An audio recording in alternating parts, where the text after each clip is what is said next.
நம்மள நாமளே எப்படி உற்சாகப்படுத்திக்கிறது அப்படின்னா, முதல்ல நம்மளுடைய நாட்கள ரொம்ப கவனிக்கணும்.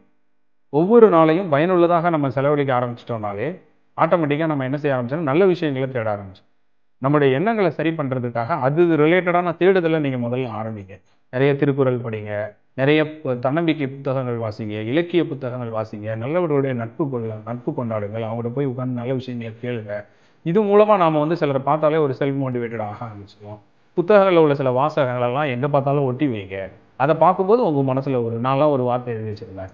நாட்களை வீணாக்கி விட்டோம் என்று வருத்தப்பட்டோம் என்றால், அதை சரி செய்ய ஒரே வழி நாட்களை பயன்படுத்துவது தான் அப்படின்னு முகமது அலிங்கிற ஒரு குத்துச்சண்டை வீரர் சொல்லியிருக்காரு. என்ன அற்புதமான ஒரு வாசகம் பாருங்க. நெறைய நேரம் நம்ம வந்து நாட்கள வீணாக்கிட்டு நம்ம போட்ட டைம் டேபிள சரியா ஃபாலோ பண்ண முடியாம வருத்தப்படுவோம். அப்படி வருத்தப்பட்டுட்டு இருக்க நேரத்துல தான் இந்த வாசகத்த பார்த்தோம்னு வச்சுக்கோங்க. டயத்த வேஸ்ட் பண்ணிட்டியா? ஃபீல் பண்ணாத. இப்ப இருக்கிற டயத்த யூஸ் பண்ணு. அதுதான் அதுக்கு ரெமெடி. ஓகே அப்படின்னு சொல்லிட்டு இப்ப உடனே உட்கார்ந்துருவேன். நம்ம நெறைய நேரம் ஃபீல் பண்ணி அதுக்குன்னு நெறைய நேரம் வேஸ்ட் பண்ணிடுறோம்.